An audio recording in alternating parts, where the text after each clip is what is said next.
Okay, hi friends. So I put on a little makeup today, brushed my hair, and I changed my camera angle, so hopefully I'm not too scary looking. Anyway, we're on to chapter 2, the Pipeline Series, An Endeavor to Save the Planet by C.L. Ramsey. Chapter 2, the Proposition. This is basically where we go over the system of works, the water saving system. Anyway, just listen. Chapter 2, the Proposition, Washington, D.C., current day. As she sits in front of the room, she feels all eyes upon her, looking at her.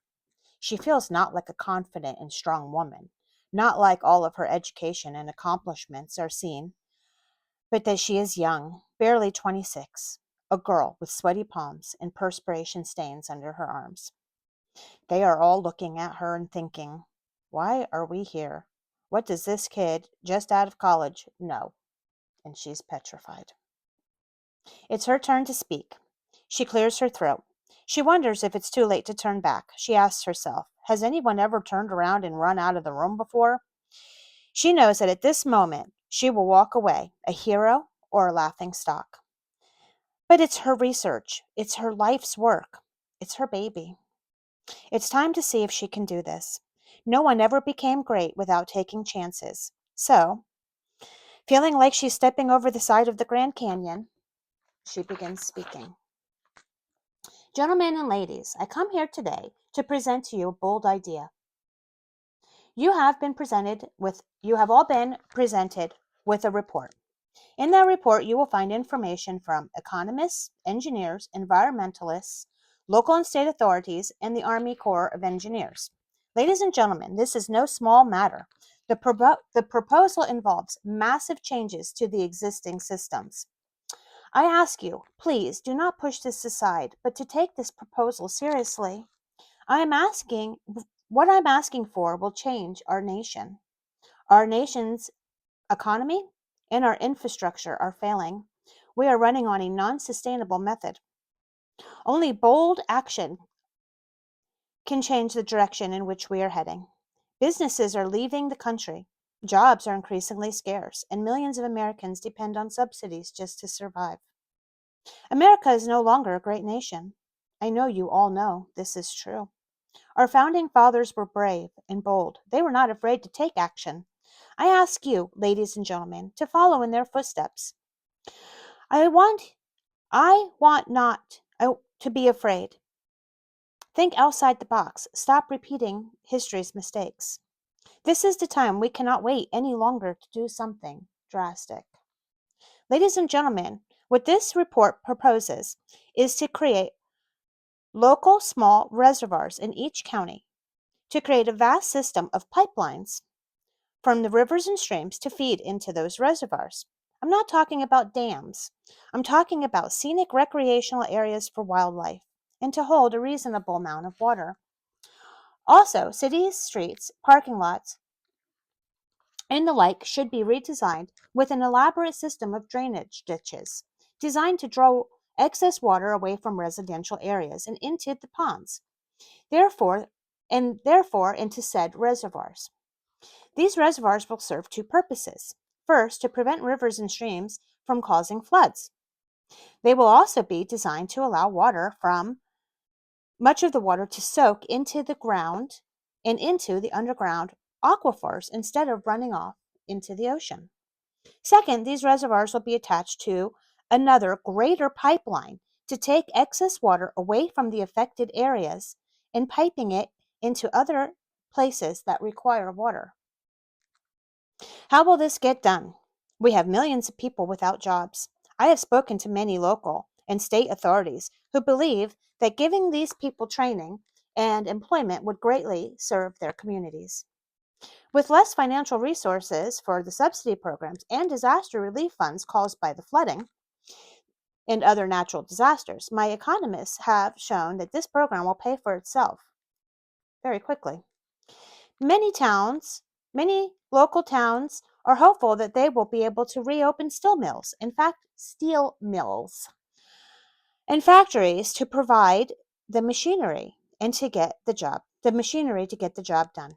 Jobs will be created in the recreational areas that will be made, as well as daycares for working parents, etc. The positive effect on communities is limitless.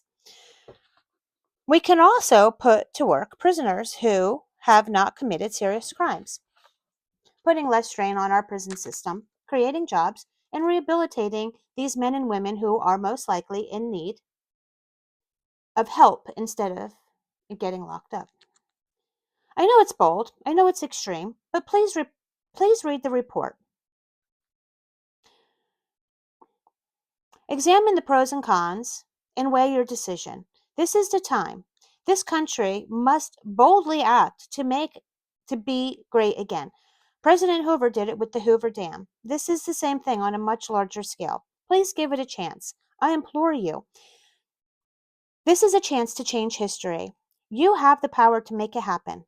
I appeal to all of you to read the report I have presented, and please consider what I have suggested. She waited for a comment. She waited for a standing ovation. She waited for what seemed like an eternity. She heard some throats clearing, a cough or two. Then the speaker said, "Thank you, Miss Bryant, for your report." She didn't know what to do.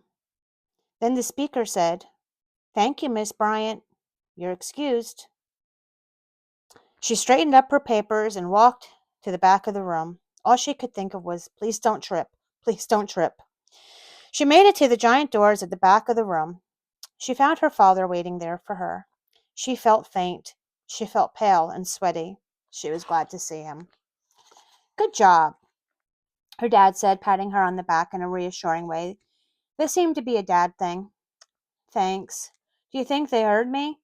Do you think they even listened to me at all?" "Only time will tell.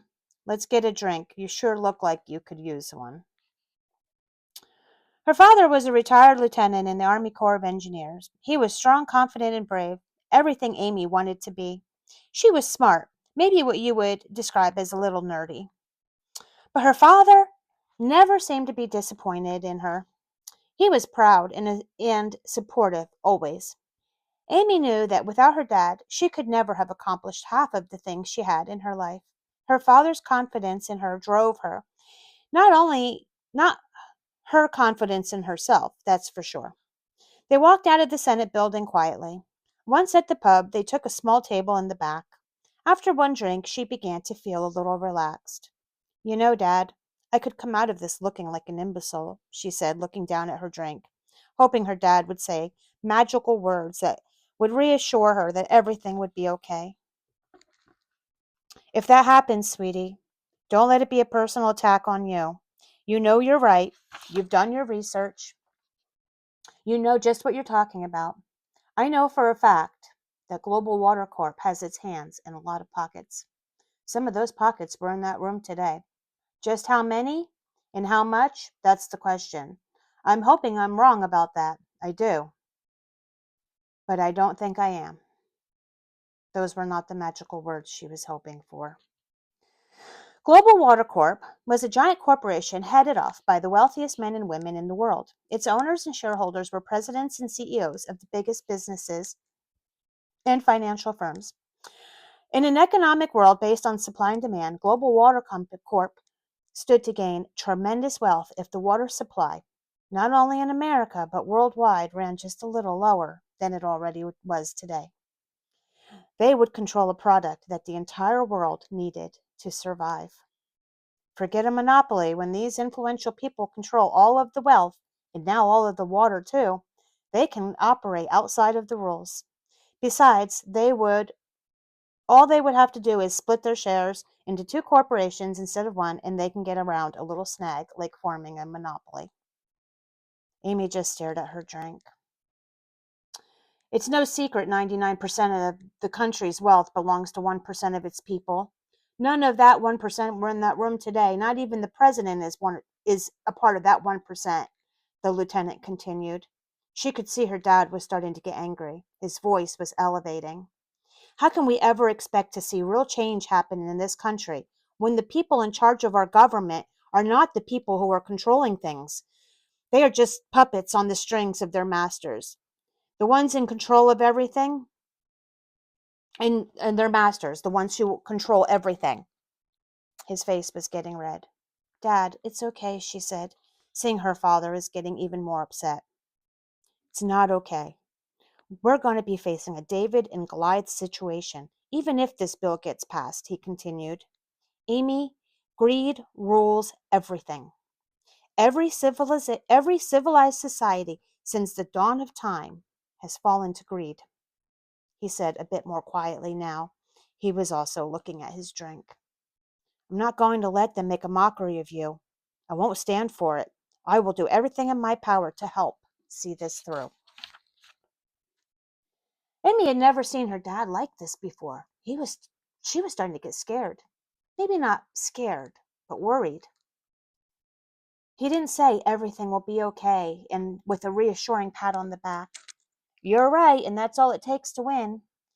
What he said was much more, and it was what he said was much more, and it was beginning to resonate with her. She suddenly started, sorry, I got distracted because it just started to pour down outside and it's noisy.